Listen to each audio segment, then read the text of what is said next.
before we die. I will ride with this group. Seriously, man. Please. And away we go. Okay, it's a Feedback Friday.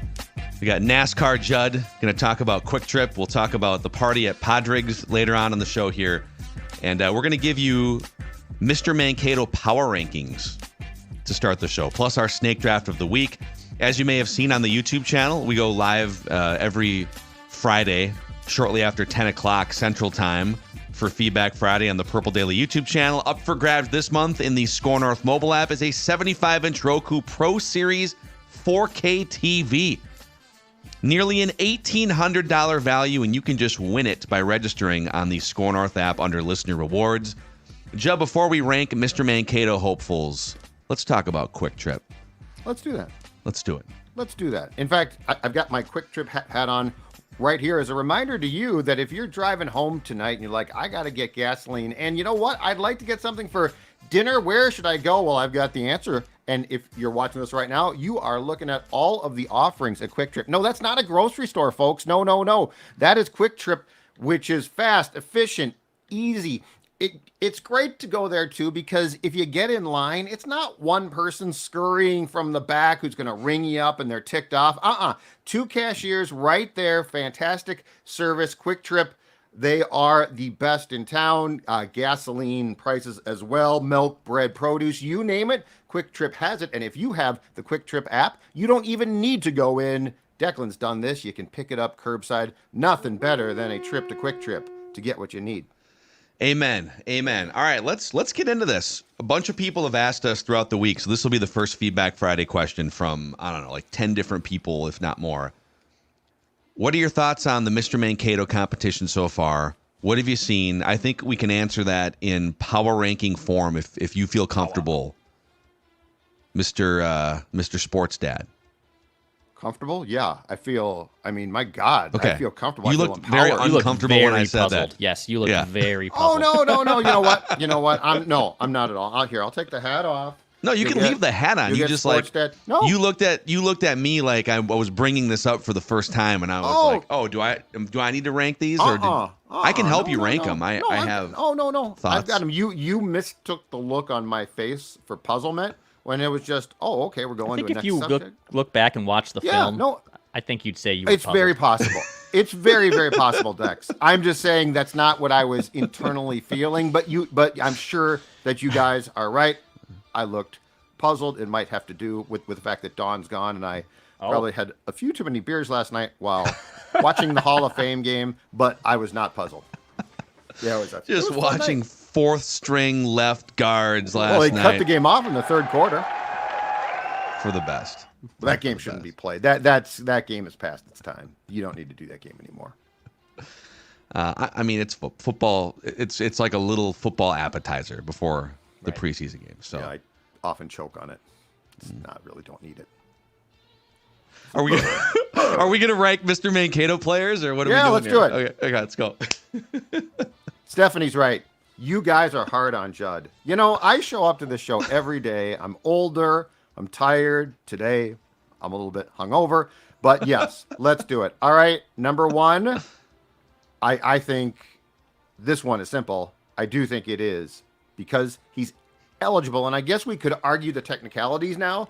Jalen Nailor, to me, who has been a touchdown machine in the red zone. And as I wrote at my Substack, which is my name, substack.com, I believe that he is actually, if you were to go into TCO, into Kevin O'Connell's office, and there was a whiteboard there with a depth chart that only he sees, I think Nailor is third now. I think Brandon Powell is fourth. So, yes, you can argue if Jalen should be eligible. We decided he was, and so he is atop the list. Yeah. I know people have kind of pushed back. Well, wait a second. It's supposed to be third-round picks or later, which he does check that box, or non-established NFL players. And we are using 100, never played 100 snaps in a regular season before as a line. And he was at like 94, and then he caught a touchdown 2 years ago. So I get that he's borderline, but he does fit the qualifications of Mr. Mankato. And by the way, he's fighting for like the third receiver job, as Judd just said. It's not like he's coming in here with this pedigree. Yeah. Well, So yeah, he was probably the odds-on favorite coming in, and he has solidified his spot after the first week of practice. Yep. Phil, I feel like the second guy might be a guy that you've sort of willed towards this, but he's played well. Is the second guy your guy, Gabe Murphy? I mean, like once you get to the second guy, unless another receiver was clearly emerging, like Tristan Jackson and Lucky Jackson have had moments. I don't know if they've put together a body of work that I would consider consistent. Yeah. I think Gabe, I mean, a UDFA coming in immediately and being mixed in by Brian Flores, in my opinion, speaks to the fact that he is clearly progressing. So I could see him being second. Yeah, he's been out there in some of the 2-minute drill stuff, just like with the first team defense. Not every snap, but they've mixed Gabriel Murphy and last year's undrafted free agent edge rusher of note, Andre Carter, in with the first team defense in some must-pass situations, just to see what they look like. So I feel like this gets a little bit more difficult after the first couple guys, because once we get the preseason game against the Raiders next Saturday, there will probably be more separation. Now, we have definitely seen some guys flash, but again, does flashing on occasion qualify you to be like third or fourth here? I see a question here about cornerback Dwight McGlothern, who has mixed in with the first team, and I'm going to tell you right now, and Phil, you saw this play too, made a great play. I forget if it was a McCarthy or Darnold pass. It might have been Darnold. He broke up a what looked like a sure touchdown pass, front corner of the end zone. Mm-hmm. He dived and he broke up the play. So he actually, and I think he's Dex's guy. He's the last pick in the Mr. Mankato draft. He actually gets Mr. credit. Irrelevant. Yep. He gets credit. Now, have we seen consistency there? I don't know, but I will say he's taken some first team reps. That could mean one of two things. One, we sort of know they're desperate at corner. Like they've been mixing in guys just because they have to. But two, it is Brian Flores, who has high standards. And again, he's taking a rookie who came in off the street and trusts him. And the kid made a great play. Yeah. I wouldn't dismiss him. Nice. Are we putting, is he third right now? Or is Will Reichard third? Will Reichard probably has. This is where we could debate some of these. Will Reichard is not third. Here's the problem. Tuesday, while we were at Park Tavern mingling and complaining about the fact that Twins did not make enough trades, he missed, I think, 2 of 3 or 2 of 4 field goal attempts. You know, they should think about bringing some competition in to push Will Reichard. John Parker Romo's not happy. But no, that dropped his stock. Like if we're going to get excited by end of practice session makes, we also have to hold end of practice session misses. Big Leg Bill, I believe both of them were 50 plus yards, but that's his specialty, right? Like it's like, well, that if a chef who is known for cooking an intricate meal screws that up, yes, it was intricate, but that's his specialty. So no, I don't think Reichard can be third. Okay. So is McGlothern third, or was that a side street McGlothern discussion? I'm saying he's a possibility for third because the only thing defensively that I think can really be judged, because they mix and match, is if they promote you to first team. That means you're trending right, and then in McGlothern's case, he made a hell of a play when he got an opportunity. I'll stump for a couple other players. I mean, we mentioned Andre Carter, who I don't know that he has flashed as much as Gabriel Murphy, but he has, to your point, been given the trust of the coaches to mix in with some of these first-team defenders here. Brian Asamoah has been flying around a little bit, trying to separate himself from the rest of the guys in that draft class. Yep. I think the 3 preseason games are going to be incredibly important. I love the fact that he basically has said, screw it, I'm going to hit and tackle. He knows he could lose his job completely.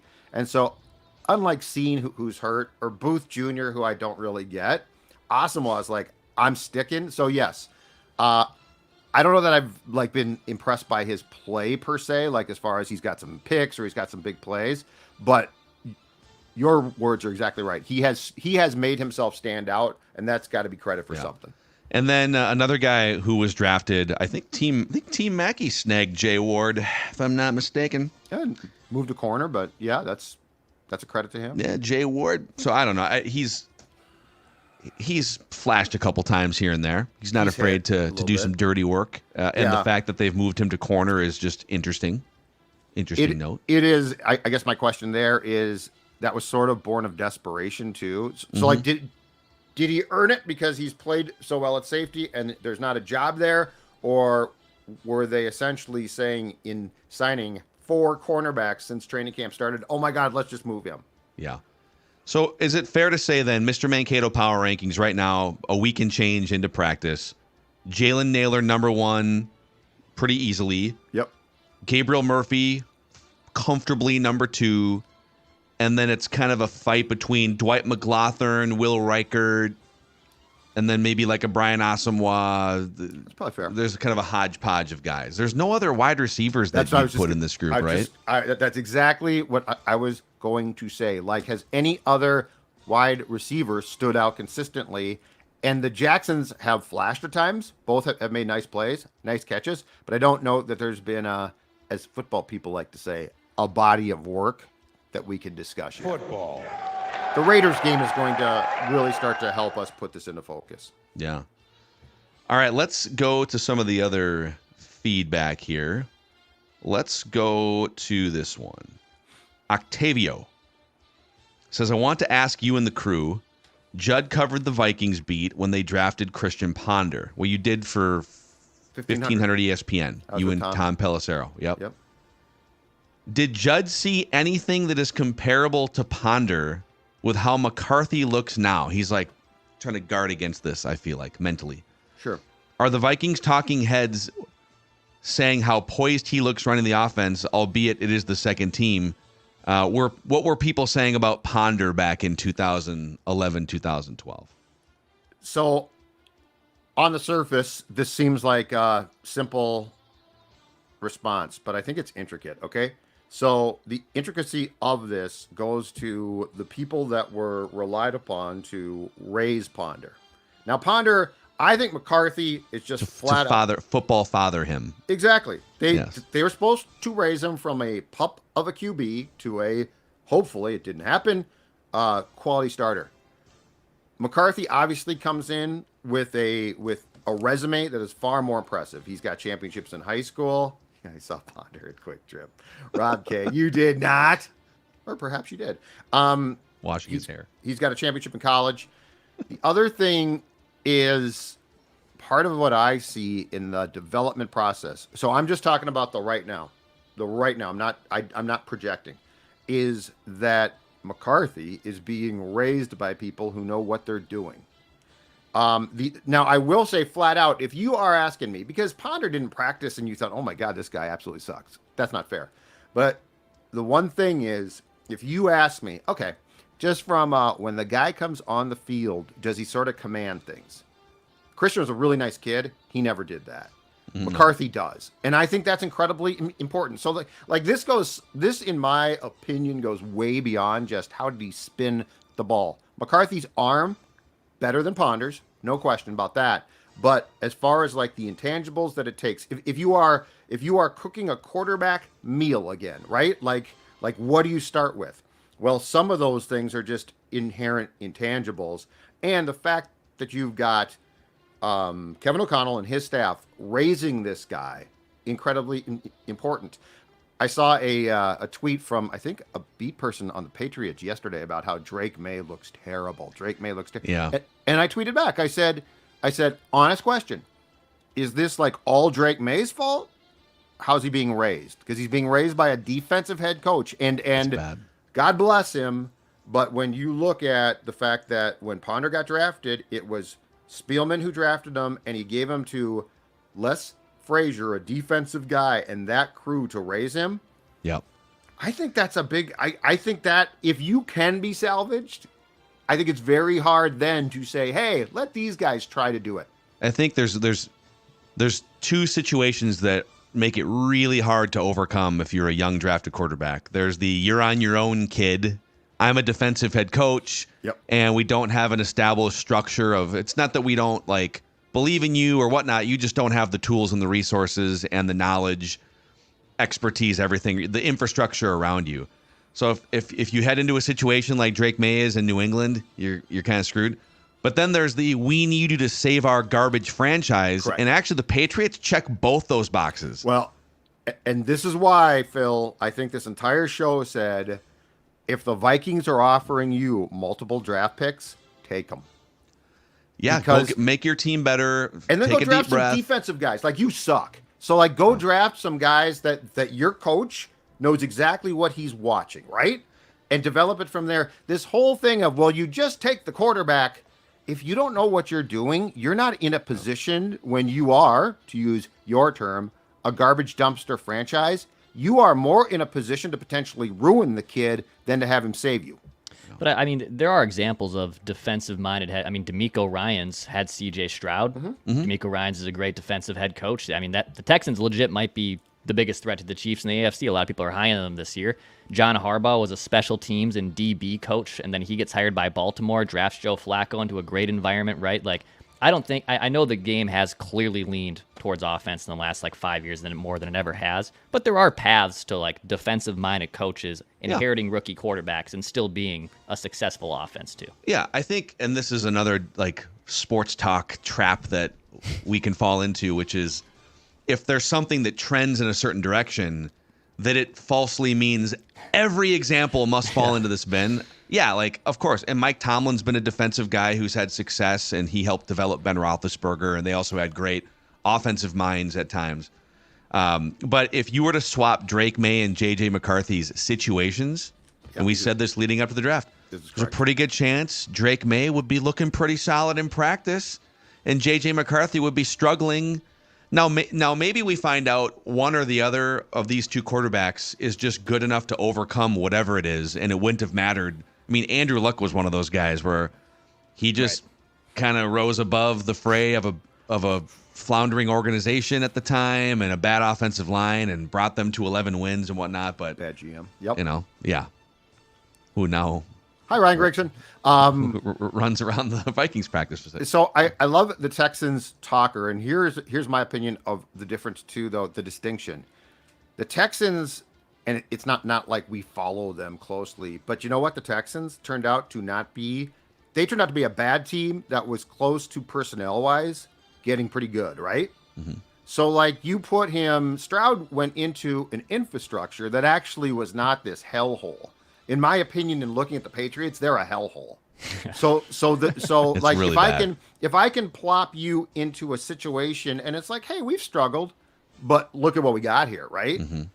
I don't think the Patriots are there, and that's what concerns me. There's so many discussion points, I think, when it comes to quarterbacks like this beyond, well, he was a bust. Yeah. The next one here is from our friend, executive coach Jason Keesow. And I love when he chimes in because he brings personality dissection and kind of a psychological evaluation. We've heard from him a few times on Feedback Friday. So he said, first off, my girlfriend, her son, and my son are heading up to training camp Friday morning from Des Moines. So hope to see some of you guys there. You might see the sports dad wandering around and taking copious notes. Mm-hmm. Number two, I heard Phil and Judd raving about J.J. McCarthy on Purple Daily this week. As you have seen him more, let me revisit my social style assessment of him that I sent you guys a couple months ago around the draft. Oh, yeah. I believe J.J. McCarthy is a B4 expressive style personality with the following observable behaviors. Friendly, approachable, and seeking to be appreciated for contributions. Mm-hmm. Enthusiastic and willing to share feelings with others, putting them at ease. Sometimes overbearing toward others, but effective at facilitating a pleasant work environment, helping groups be energetic and cooperative. Eager to offer opinions, but also willing to consider others' input and ideas. Mm-hmm. Sometimes overly competitive with others. As mentioned, I think KOC is similar, which makes for a fantastic team culture if they can focus on results, which they are. Of course, JJ needs to perform, but I think KOC and JJ are the perfect leaders to create connection, psychological safety, and team-building trust. Both of them seem to get it Now take a step back and look back at Zim and Kirk when they were paired together. Yeah. Neither of them were connectors. KOC got us halfway there. Now JJ, I think, completes the leadership foundation. Again, JJ needs to perform on the field, but if he does, this could be the start of something big. Yeah, that's spot on. The only thing right now is, so everything else sounds perfect. This is one difference, and O'Connell's been very clear about it. Is there a test on this? I think there Yes, is. Quinn. Yes. Monday. Study up. Is O'Connell has made it very, very clear that right now the results aren't important. The process is. But yes, eventually the results are king. So Is the process the progress, or is the progress the process? the Process is the progress. The way that McCarthy said it, O'Connell said it was incorrect because he said that the way McCarthy phrased it sounded very results oriented, and he said that's not what this is right now. When do we start caring about results? When he starts playing, Okay. like that's why he might not play. Like that's the whole point. The whole point is the process is what's important until he plays, and then you better damn well make sure that everyone's on the same page to get the desired results. Yeah. I think I talked about this when he wrote about it, and I've mentioned it before, but the attachment styles, which is something I learned in therapy with your relationships with people, whether it's just friendly, romantic, professional, whatever it is. And it just seemed like the avoidant attachment style, which is there's 3 kind of classifications. Secure, which is you want every relationship to be secure. It's reciprocal both ways. There's anxious, which means you kind of have one toe in, one toe out of this relationship. And then there's avoidant. And it just seemed, for the most part, the Kirk-Zimmer relationship was an avoidant style relationship, which is the last relationship style you want to be a part of and associate yourself with. And I think with KOC and JJ, that is a very secure relationship building. Their personalities seem to mesh well together. Mm-hmm. Zimmer and Cousins' personalities were very much oil and water, and you saw it just playing out in different ways. Mike didn't like him from the day that he stepped in the building, and Kirk doesn't know what to do when you don't like him. Yeah. James, by the way, says, I just saw a Judd edit on my FYP. Judd, do you know what that means? I have no idea. You showed up on the front page of his For You TikTok. Your TikTok content is so great. The algorithm is serving it to James and others. So keep up the good work on TikTok. Honest to God, I saw that comment It's the For You page. For you page. in the corner. I had no clue. So It's a does that mean compliment. the kids love me? Yes, it means Yeah. the TikTok kids are loving some Judd content. Remember how you at one point kind of disrupted the Score North TikTok algorithm by watching ring videos and cop surveillance videos? Which I still So do. that's the For You page. So the algorithm Okay. learned that on Judd's For You page for the Score North TikTok, So- we're going to start populating it with those ring camera videos. What you're telling me is it's Zolgad and Haktua Girl side by side as far as the popularity on social media goes. You know, I've made the mistake. Sometimes I think it's helpful sometimes when like Instagram and TikTok try to like read your mind of what you want. And for ads and stuff, like I'll buy anything that pops up on an Instagram ad. I feel like I'm a sucker. But sometimes, like, let's say you dabble in a category, Yeah. but it doesn't mean you want it to be the Yeah. thing that gets served to you 80%. I've made that mistake a couple times with like conspiratorial content where it's like, oh, okay. Yeah, I'll dabble in this just to see what they're saying. But then they think you want only conspiracy content. Okay. Yeah. And I can see how people get sucked into these like vortexes of conspiracies where they think everything is fake. Oh. And so I don't know how do you refresh that? Do you have to like seek out puppy videos or something, or like Might have. wrestling videos? I think. Well, yeah, half of mine is just wrestling content. I think that's like a cookie resetting somehow, but I don't know how to do that on a phone.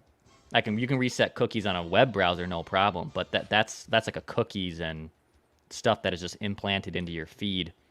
Yeah, that's a tough question. I'm going through it right now. Some of my feeds here. It's rough, man. Ken Olson says, if I had the money, I would totally buy that purple daily dinner so I could tell you morons how wrong you were on Sam Darnold. Laugh out loud. If JJ wins the job, it would be better to trade Sam. By the way, he's mentioning the Purple Daily dinner that's up for auction, among a bunch of other things, as part of our second annual Power of Sports auction benefiting the Courage Kenny Rehabilitation Institute. We've told you about it all week. I caught up with Chuck Aoki, who's one of the stars of the U.S. wheelchair rugby team, going for his fourth Paralympic medal later on this month. But the Purple Daily dinner it's for 7, actually. It's 4 of you, whoever wins it, and then the 3 of us.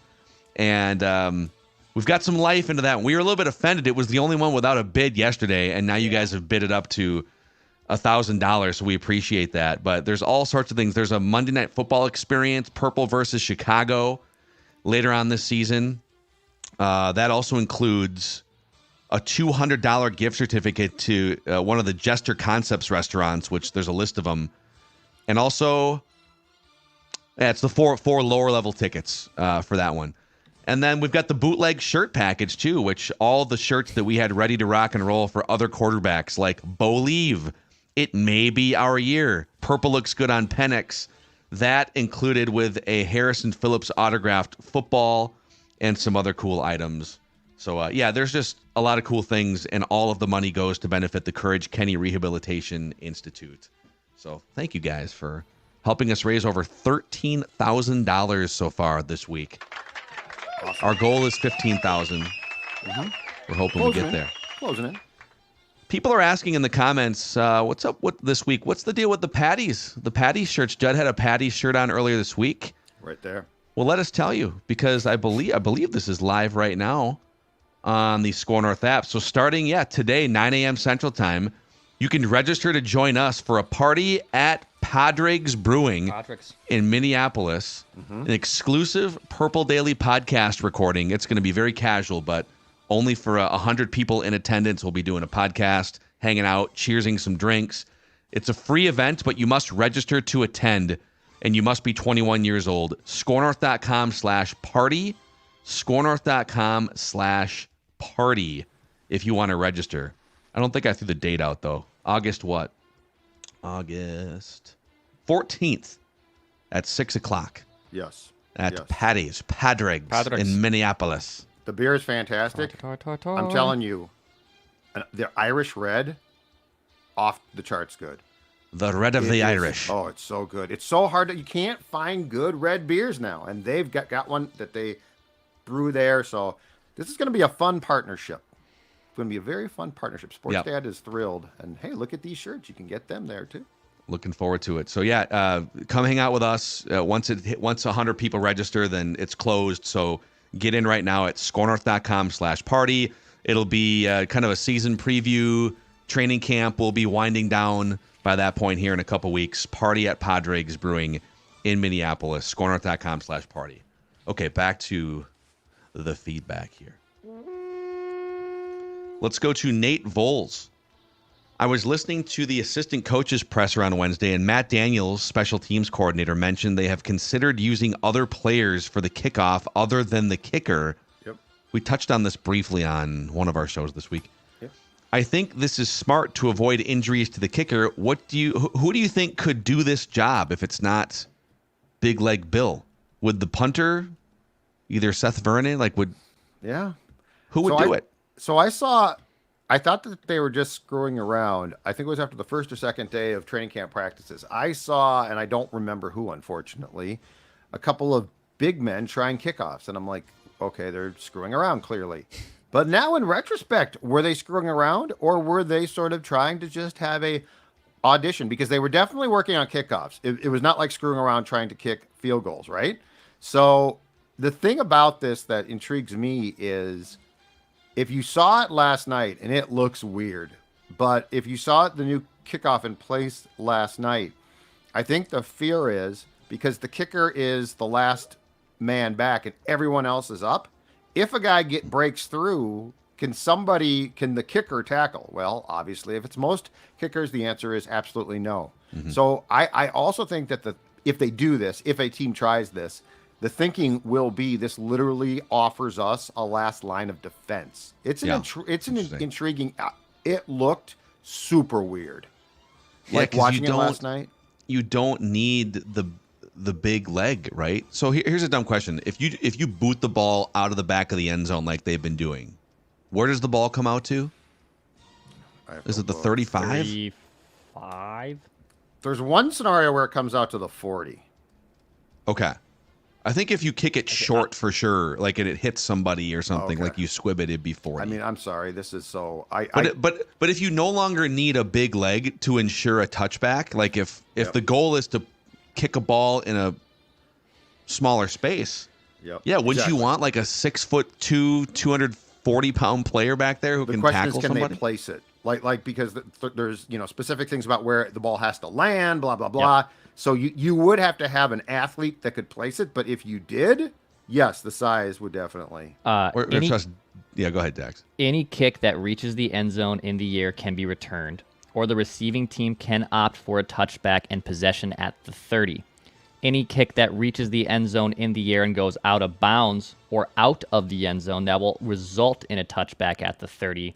And any kick that goes out of bounds before the end zone or hits the ground or is touched by the receiving team before the landing zone, the return team gets the ball at the 40. That's what it's so if you kick it all the way through, it comes back to the 30.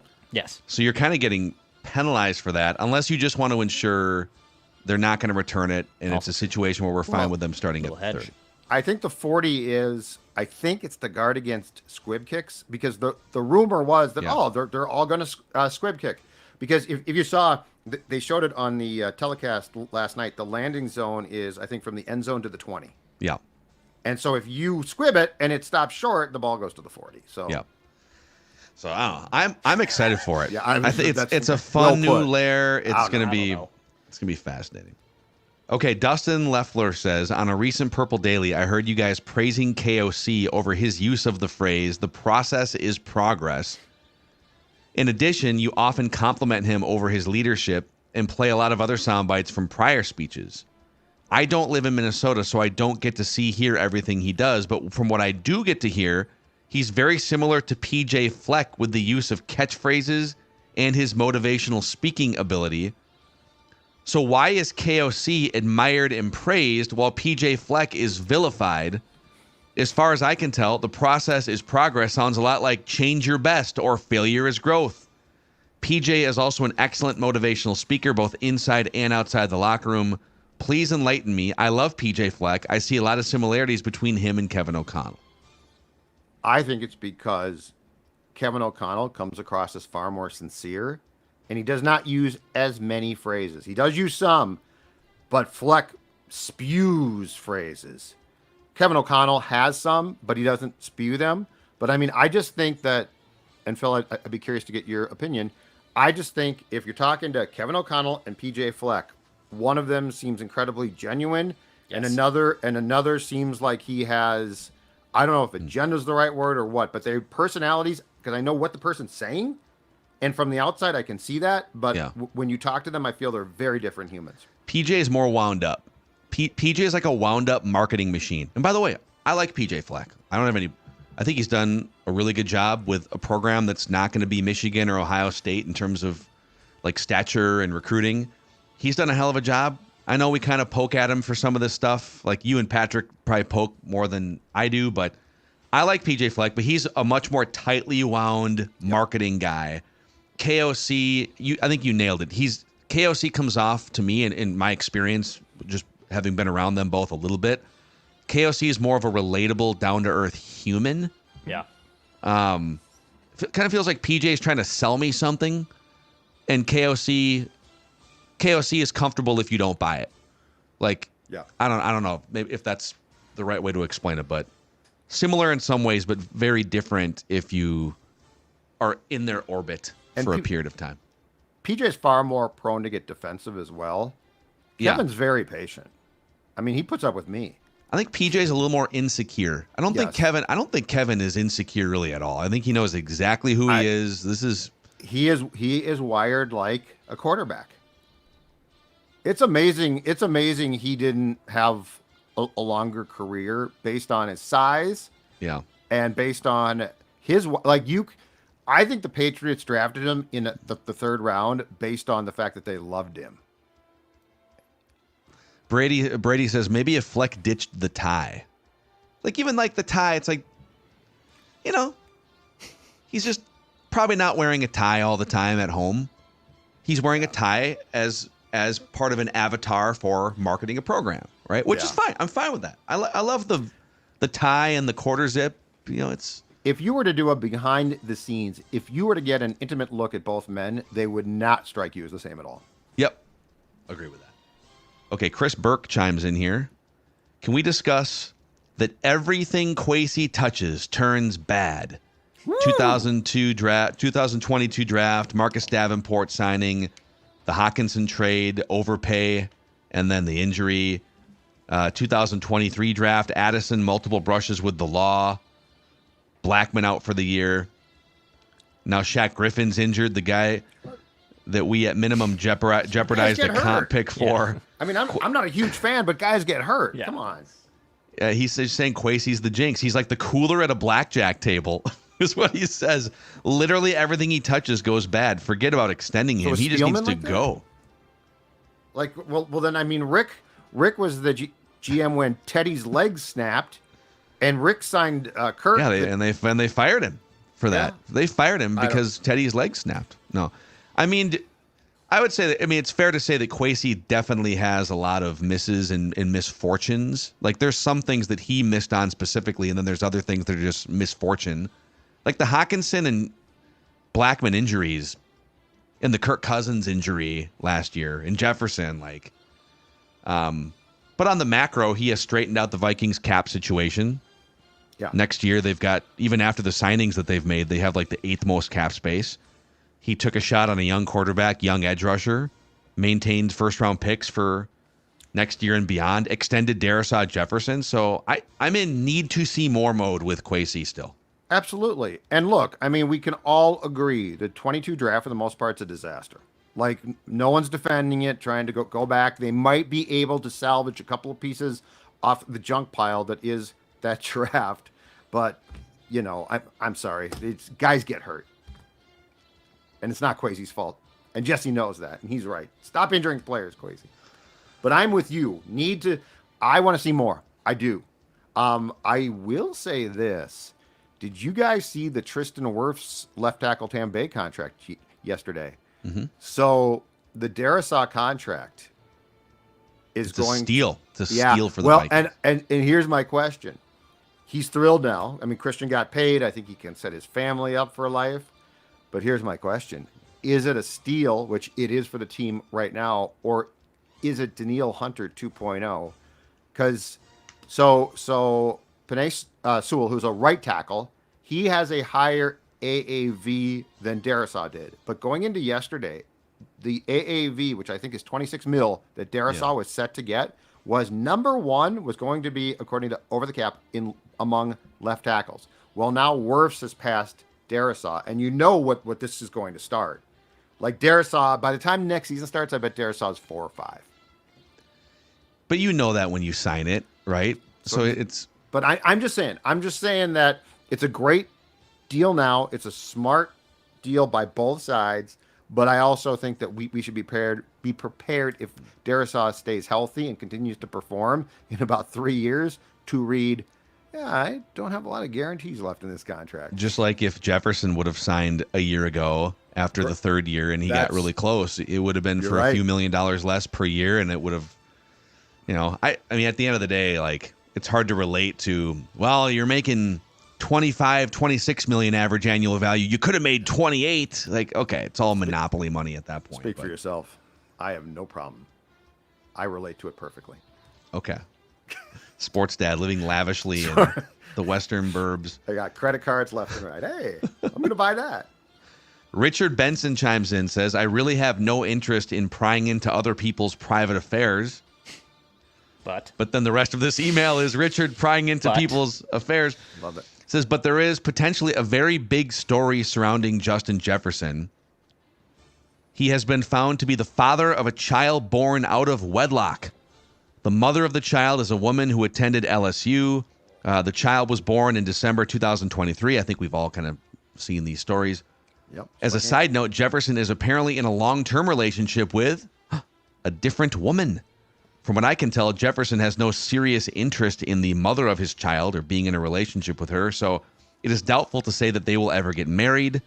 I listen to several Vikings podcasts on a regular basis. I do not believe I've heard anyone mention this situation regarding Justin Jefferson, while at the same time lamenting the shenanigans of Jordan Addison.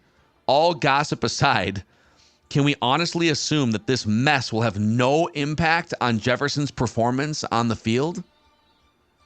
Well, Richard, let me introduce you to Adrian Peterson, who had 7 different kids, I believe, with 6 different women, and was one of the 5 greatest running backs on the field of all time. Antonio Cromartie, I think legitimately is up to 14 kids. He can't name them all. He played 11 seasons in Tyreek the NFL. Hill. Kids keep surfacing. Yeah. I mean, is it ideal? No. But if the premise of your argument is this will impact Justin Jefferson's performance on the field, I mean, this is professional sports, man.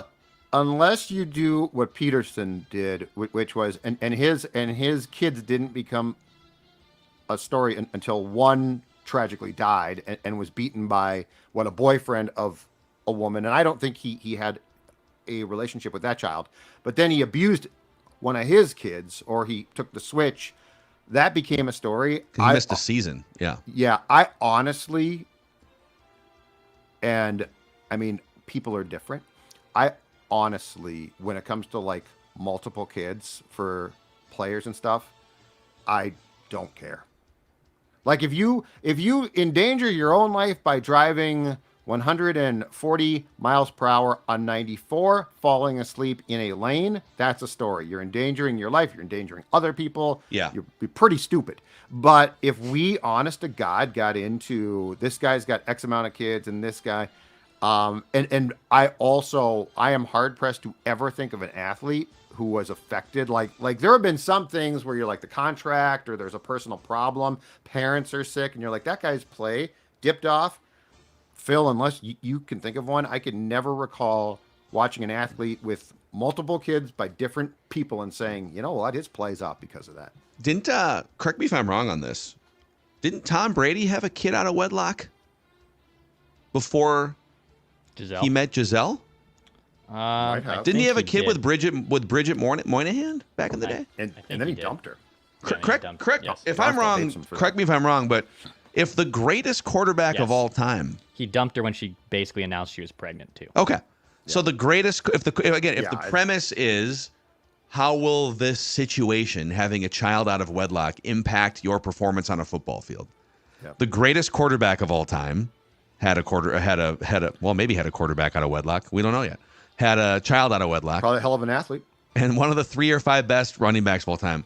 Like we'll put it to bed here after this last point, but I will mention that earlier this month in July, a paternity test revealed that Jefferson is the father, and he is now an active participant in this baby's life, like child support, everything. Apparently they're communicating and doing FaceTimes and things. So let's let people live their lives.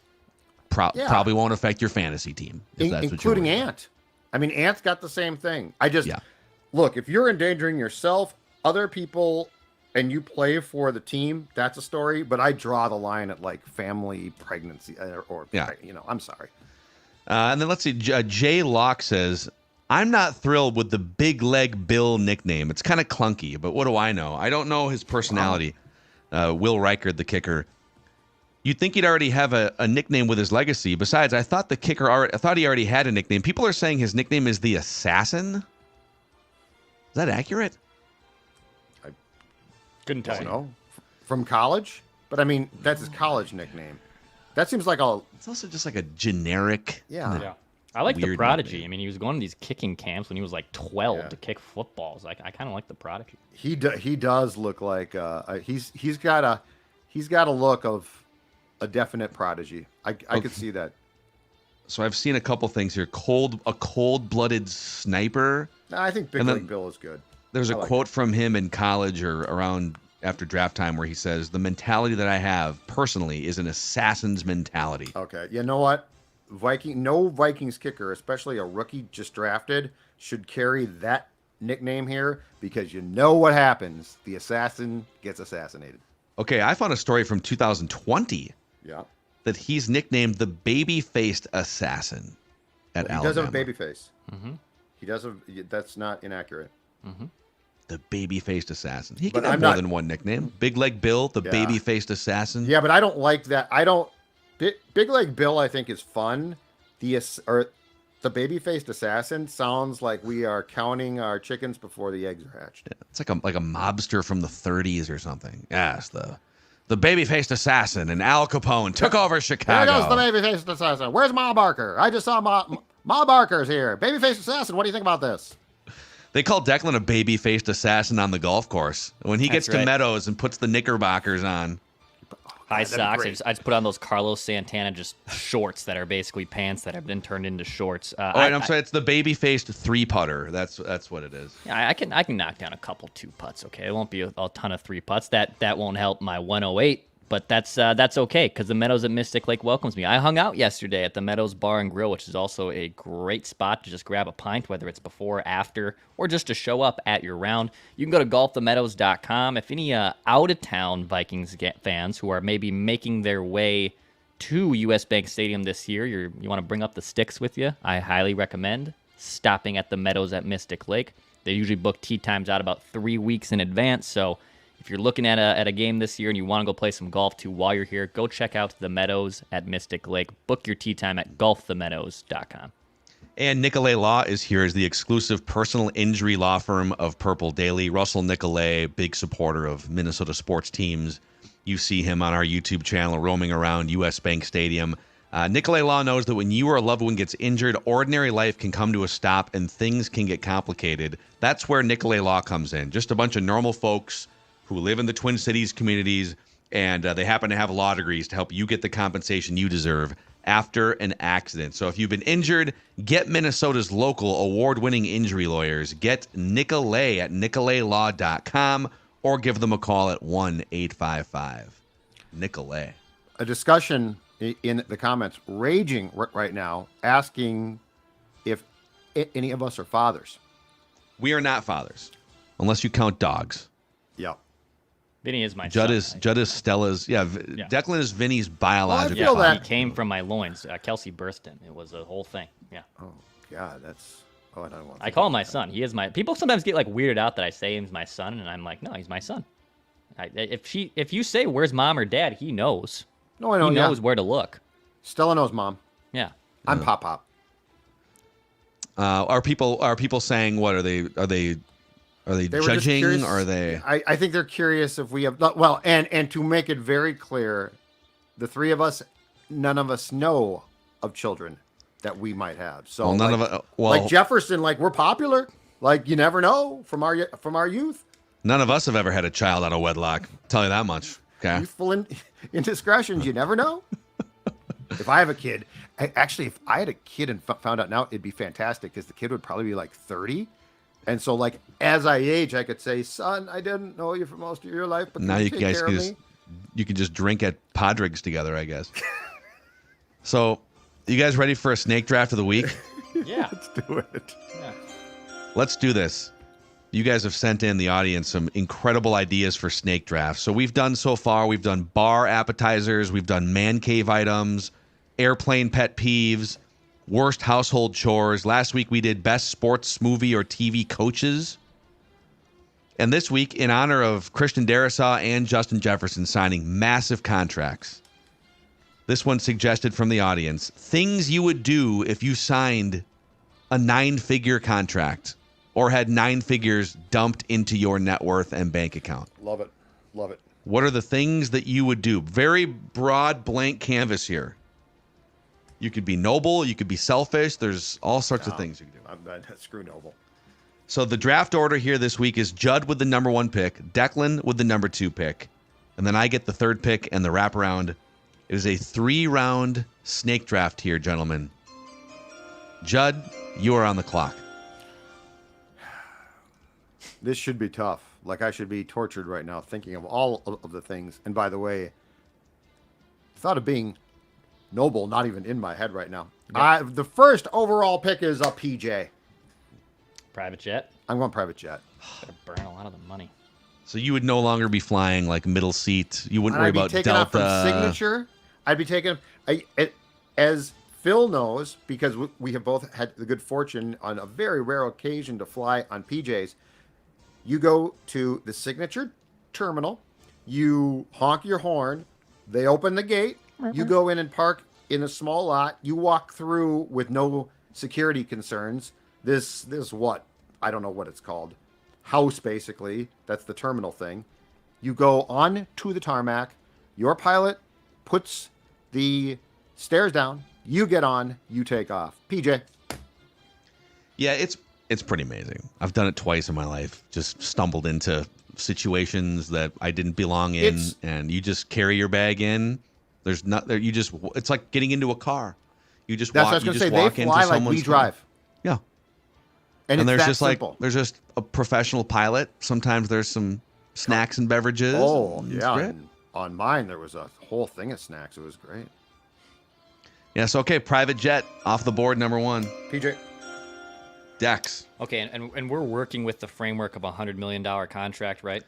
Let's say that yes. what we're doing? For AJ putting together social media, let's say $100 million contract, or just you have $100 million now attached to your net worth. You just have you have $100 million. It is yours. I'm going to say this: I would invest as a partner of a sports team. I have this right now, too. Love it. So I like a limited sports owner. great Basically, is one. probably the easiest way to say that. Like, a limited sports owner. Twins? What sport? I would have to do some research because I mostly, I would like a team that I care about, that I have interest in. Like, Yeah, I'm not going to go buy a Scottish rugby team, like, Right. even though it's affordable. Like, I'm not, And I I have don't zero think- interest in that.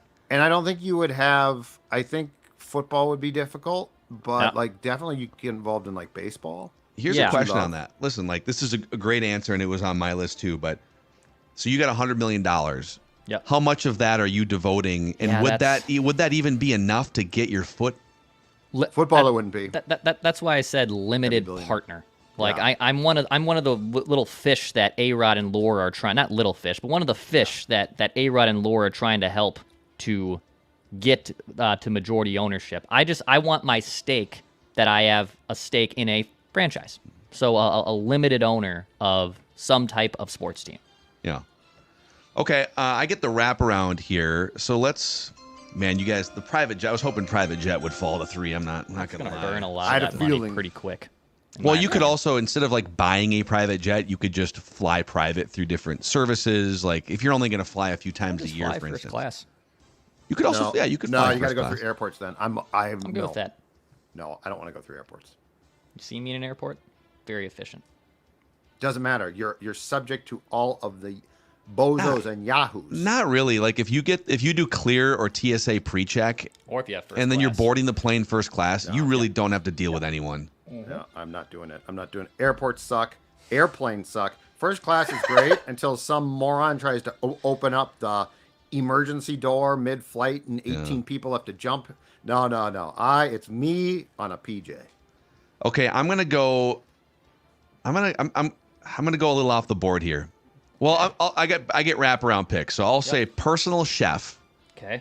So I want someone. Oh, you're gonna be. Instead of having to go to restaurants for Fighting all the like great that. meals, I want the combination of incredible food all the time, but in a way that is as nutritious and longevity Fighting weight, yeah. longevity thinking as possible, right? Like Justin Jefferson when he's sitting in his modest townhouse, sitting in his living room watching TV, and then he's just like talking to his personal chef who's cooking up a filet and some asparagus. That's a good call. So we're going personal chef.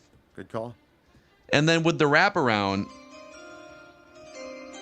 I think the PJ is the number one thing for traveling. But the second thing is like organizing hotel stays and like having to deal with airports and all those things. So what I would love is to have 2 different vacation homes. I want a waterfront vacation home.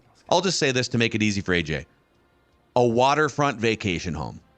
I'd probably go get a couple of them if I have $100 million, but could be ocean, could be a large lake of some kind.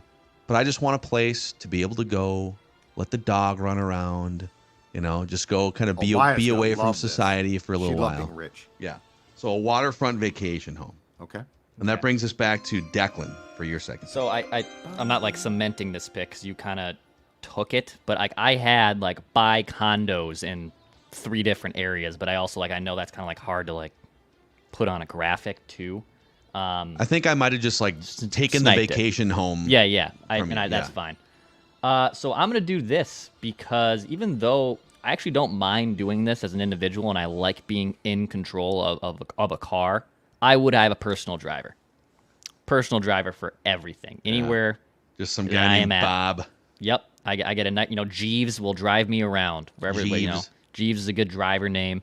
I don't have to ever worry about parking. I don't have to ever worry about Ubering home again. I just have my guy in whatever town car, whatever situation I have here, and I have a personal driver anywhere I go. So personal driver.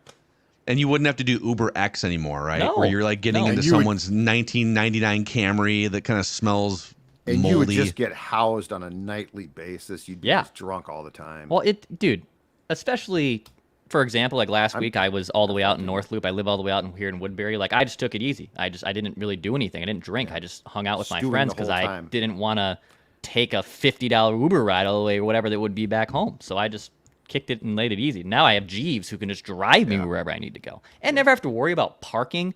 Can you imagine rolling up to a stadium or a game or wherever it is and you don't have to worry about parking your car? Oh, I'd love that. Do you ever worry that Jeeves is just kind of bored sitting outside waiting 4 hours for you to get done at a concert? I mean, this is Jeeves. It's a job. Come back for him. Yeah, I've thought I've I've even thought about being. I mean, I did Lyft driving for a little while when I was like between jobs 6-7 years ago. But like, I've even thought about being a personal driver. I think it'd be fun. All right. I don't know if I would. I mean, couldn't you just be an Uber driver? Then you get to You meet a could, bunch but of like, I different think people? don't you want to work though with like the same client or client? Like, I hired a car service through a friend for the wedding night for a pickup, and it was great. He was awesome. So he works with a small amount of people. Okay. So now you're not like being, asking to do all these People crazy aren't rides throwing with up, different people. throwing up in the back of your car, or, Yeah. urinating, whatever they Exactly. do. Okay, we're back to Judd for his wraparound here. Your final 2 picks. Okay, I'd like to, you know what, despite the fact that I am incredibly rich now, I'd like to still have something to do. And so I'm going to buy a brewery, like a craft, I figured you were a gonna do craft this. beer place. I'm going to buy a craft beer place that brews its own beer. We'll have the Zolgad, we'll have the Dawn, we'll have the Stella brews. Well, She'll of course not approve of that, but Is this a I'm buying a business brewery. venture or just a hobby, basically? Like, Well, if you it's don't sort of care if both. you make money off this, or not really, but I mean, it's sort of both because like I'd like it to be an efficient, but I've always thought that if you were really rich and like to work back in the day, like owning a restaurant would be fun. Now people say it's hell and it's terrible, but I've always thought it's sort of cool. I don't know. Jesse says, if I had $100 million, I would buy Kentucky. So How much would it cost to just buy Kentucky? Yeah. That's what we need to figure out. more than that, I think. Unfortunately, more than that. All the whiskey distilleries, everything. So Okay, I'm Judd, going a brewery. this is your last pick here. And I am also going to move. So this on a technicality, I can use this. So this is not a vacation home. I'm moving. I'm moving to Manhattan and buying a brownstone. And I will be living in a brownstone in Midtown. And I'm talking a brownstone. I'm talking the whole thing. So I got the walk-ups. Yeah. Like I'm not renting. I'm not sharing. Dawn. So you're Stella, and you're we living live in like Manhattan. Gramercy Park or something Yeah. in And we can, a $20 million Come brownstone. on. You know what? I love this. Technology is such, as you proved during your time in Seattle. Yeah, I technology can't- is such. So, but So I you will wouldn't be, even like you wouldn't even would you be just never be in Minnesota? Well, my PJ would come. I mean, I'd fly back here occasionally. So you'd fly in for big games like wild, Yeah. like fly in for the Vikings game, fly back. That's what the Wilfs do. They It'd fly be back like to I'd New be, Jersey. hey, Mark, Ziggy, what's up? Yeah. Let's play chicken in our PJs. James says brownstones are only in Brooklyn, my guy. Is that true? Well, then a walk up Couldn't tell in you. Manhattan. I do prefer Brooklyn though of the New York. Well, Rangers. yeah, or Brooklyn's fine too. Then that's fine. I'm just saying I'm buying. So like Phil's got vacation places. I'm buying, and I am moving, and my plane will take off from the same place that the Wilfs do, which I think is Teterboro. Yeah, people are saying there's In New no Jersey. brownstones in Midtown, Okay, so we then got I'll go to to figure Brooklyn. out where the brownstones are. Brooklyn, that's fine. It's very, very close. Okay. Declan's final pick here. And Baltimore has them as well. This is tough for me because, like, I'll a lot be of honest. options. I personally don't have a lot of options left here. Like, I had my driver. I bought a sports team. Can I just say? I thought this is a very selfish exercise so far. Yeah. There are options gonna get? beyond. Well, you'll give some of it away for tax purposes. Well, like, but that's going to happen because, like, you're going to get taxed on it, so I'm aware of that. But, like, No, I know. I'm not. Yeah, I'm with you. can I just say invest my money into, like, a savings account? Like, save You can the say money? invest it in your savings account. Well, invest it in a, like, portfolio for sure. Like, you could do a high yield, you could do a certificate. Yeah. There's a bunch of different things. But You want to invest it for invest growth. money. Is what you're saying. Yeah, invest to grow the remaining money. I'll go broke. Just go for it. Buy a Why zoo. would you go broke? Just go broke. Just put it in a safe stock market, save it. mirroring. I never fund thought of that's some no. That's boring, man. I'm going. But for then it. again, like when you have $100 million, like are you how aggressive do you want to be? What if what if we go through another 2008 or something worse? I mean, if I'm You might investing, not, maybe you don't. Maybe you want that money in your savings so that you know you have $100 million. I'm assuming when I bought the sports team and when I inherited, this $100 million, probably at the very least 50% of that probably went right into that. So, like, that is an investment. That is That's already true. kind of an investment, but it's Yeah, more of you're- like a that's thing true. here. But I would like to say I don't want to blow all the money. I don't. So I'd like to See, I invest do. it. I want Invest to it. burn through this. Just go down Okay. in flames. Yeah. I get the last pick here, and I'm torn between something extremely selfish and something extremely selfless. And I'm trying to figure out if I which one say I this, choose. if I say the selfless one, we'll have a better chance of winning the poll that we're going to put up on the Score North Twitter account. No, you know what? That's a good point. Declan revealed his real strategy last week and Yeah. in previous weeks is like trying to win the poll. I won it last week, right? You did. My You third ran away with it. my third championship. Okay. As much as I'd love to devote the entire first year to golfing every single day at the nicest courses in all of America, with the final pick in the what would you do if you had $100 million snake draft, I am giving 25% of it, $25 million to cancer research. We're going to knock out cancer. I feel like if we're just doing selfish things, then I don't think what do we really? I still have $75 million left to do whatever I want. My whole family has died of cancer. Like, who would I be if I'm not paying it forward and giving it back to a cause that That's fine. Right. has wiped a lot of people out? So, That's a good- that's a nice 25% to cancer research. And I think every dollar of that can be written off in taxes. Well, you don't get it all back. Like, it's No, not how but that I'm works. saying you it's, don't just like get. But the 25 government million will love you back. for. But you're helping yourself. I'm not sure that's going to help you in the poll or not. That's a good question. Well, I guess we'll find out. Yeah, Find out. people. So okay, here's the results. These are the teams here. The what would you do with $100 million snake draft? Judd, private jet, buy a craft brewery, and move to a brownstone in New York City. Or Brooklyn. That's fine. I just have Yeah, NY. whatever. That's fine. Yep. And why? Dex would become a minority sports team owner. He would hire a private driver, and then he would invest a huge chunk of this money. I would hire a personal chef, buy a waterfront vacation home, and give 25% to help eradicate cancer. That's very nice. There's a lot of options out there. People love it. People. I thought about just like get like NFL players will get daily massage treatment, I mean, something like that. I don't know if you can do that every single day of your Like life. 3 can times you? a week. Yeah, right. Just a nice Swedish, Yeah. light Swedish massage, relaxation I'm massage. not going to say anything. Where Robert Kraft goes, or no? Yeah, no, my no. thoughts are going to a place where I'm not going to say anything. So let us know what we're missing. What would your draft picks be if you could pick from things that haven't been selected? What would you pick that's still on the board? Any final thoughts from you guys on this Feedback Friday here? No, I think so. no, I'm gonna go get in my jet, take off, go to my brownstone in Brooklyn and spend the weekend. See you guys later. Sounds good. All right, Purple Judd's Daily. camp notes are dead.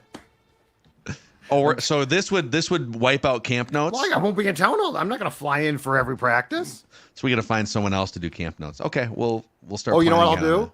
I will have the Vikings. I will pay them to allow me to stream the live film from the practices. That's what I'll do. By the way, people are saying that $25 million devoted to cancer research would not really put a dent in the $5.5 billion that are already donated every year. Oh, well, I already made my pick. Maybe I would devote it to something. No. What if you just went to They take it. The Golden Valley Humane Society and said, "Here's $25 million. Have fun." I'll take Save every some dog animals. and cat here. Oh my God. What have I done? There's horses there now. Okay, it's Purple Daily Vikings Entertainment and weekly snake drafts. We just want the Vikings to win a Super Bowl before we die. See ya.